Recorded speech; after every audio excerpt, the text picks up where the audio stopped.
Hoy nos vamos a meter de lleno en una acusación de verdad muy, muy severa. Es un discurso, fíjense, sacado de un texto antiguo, dado por un líder que, en el fondo, preferiría no tener que decirlo. Ojo, este no es un mensaje para quedar bien, para nada. Es para confrontar, de frente, a una sociedad que él ve, pues, desmoronándose. Y bueno, hay que decirlo desde ya. Las palabras que vamos a explorar no buscan consolar. Su objetivo es otro, provocar un cambio.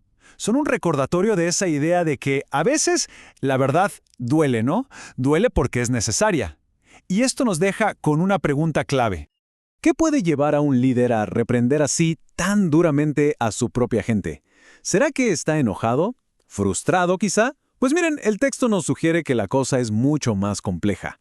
Y para poder entender el mensaje, primero hay que entender a quién lo entrega. Aquí entra en escena el orador. Se llama Jacob. Y lo primero que notamos es que no se nos presenta como un juez furioso, con el ceño fruncido. Para nada. Se nos muestra como un hombre con el alma pesada, apesadumbrada. O sea, está a punto de decir las palabras más difíciles de su vida. Y ese peso, esa carga, casi se puede sentir. Entonces, ¿de dónde viene esa dureza? No es algo personal. Y el texto es súper claro en esto, ¿eh? Jacob no está hablando porque quiere, sino porque se siente obligado, siente que tiene un mandato divino. Y esto, claro, lo cambia todo. Ya no es un ataque personal, es el cumplimiento de un deber sagrado. Su conflicto interno es evidente, se nota a leguas. Él no está disfrutando para nada esta confrontación. Al contrario, siente una angustia tremenda. Porque sabe que sus palabras, aunque son necesarias, van a herir. Van a herir a gente inocente. Y el texto menciona específicamente a las mujeres y a los niños. Es el retrato perfecto de un líder que está como atrapado entre dos fuegos. El amor que le tiene a su pueblo y el deber que no puede evitar. Bien, con toda esta carga encima, Jacob va al grano. Aborda el primer gran problema que, según él, está carcomiendo a su sociedad. Y es un mal, bueno, tan antiguo como la humanidad misma, el orgullo. Ese orgullo que nace de la desigualdad económica. Lo que el texto nos pone enfrente es un contraste brutal de verdad. Por un lado está el ideal, lo que debería ser, una sociedad donde los recursos se usan para ayudarse, para levantar al otro. Pero por otro lado, está la realidad que Jacob está viendo y condenando. Gente que usa su riqueza para crear clases sociales, para presumir de ropa cara, y esto es lo más grave de todo, para sentirse superiores a los demás. Ojo aquí, la crítica no es contra tener riqueza, no. El problema es el uso que le están dando. El punto de Jacob es que la prosperidad debería ser una herramienta para la caridad, para la igualdad, para vestir al desnudo y alimentar al hambriento, como dice el texto, no una plataforma para sentirse más que los demás. Pero bueno, si el orgullo ya estaba causando grietas en los cimientos de esta sociedad, el siguiente pecado que Jacob denuncia, amenaza con derrumbarlo todo. De acuerdo con el texto, esta es una ofensa todavía más seria. Aquí el tono sube. La acusación se pone mucho más grave. Se habla de inmoralidad sexual y de poligamia no autorizada. Y no se presenta como un desliz, un simple error, no. Se presenta como una ofensa que está pudriendo el corazón mismo de la comunidad. Y Jacob no se anda con rodeos, ¿eh? No usa palabras suaves. La palabra que elige, abominaciones, es durísima y la elige a propósito. Lo que busca es acudir a la gente, que entiendan la gravedad de lo que están haciendo. No deja ningún espacio para que alguien malinterprete lo serio que es el asunto. Y aquí viene algo fascinante. ¿Cómo justificaban todo esto? Porque no solo lo hacían, sino que además retorcían las escrituras para que encajaran con su comportamiento. Estaban usando los errores de figuras como David y Salomón, como si fueran una excusa para validar lo que ellos estaban haciendo. Pero Jacob les corta esa excusa de raíz, con una declaración absoluta. Para este pueblo, en este momento específico, el mandato de Dios es clarísimo. Está prohibido tener más de una esposa. Punto. No hay grises, no hay ambigüedad.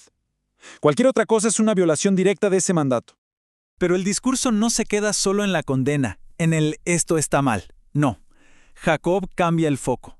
Pasa del pecado como idea abstracta al costo humano, al dolor real y devastador que está causando.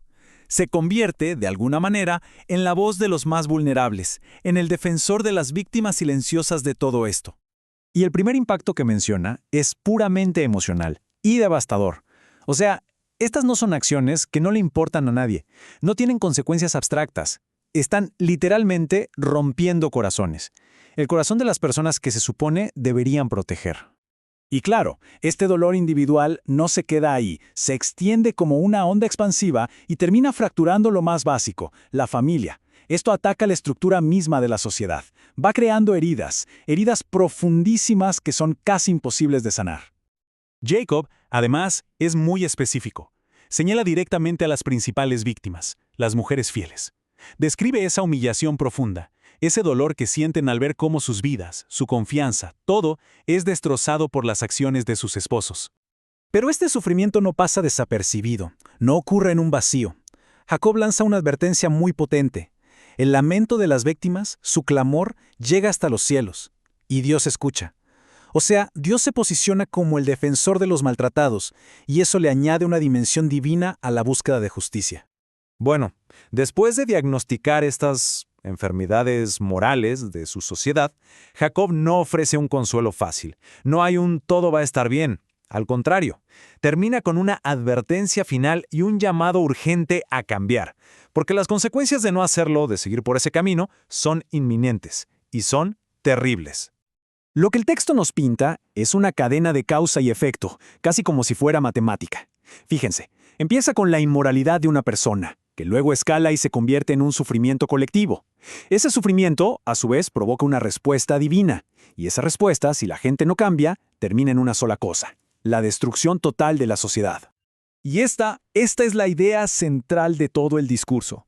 Para Jacob, la moralidad de una persona y la supervivencia de la sociedad no son cosas separadas. Para nada, están conectadas de una forma muy profunda.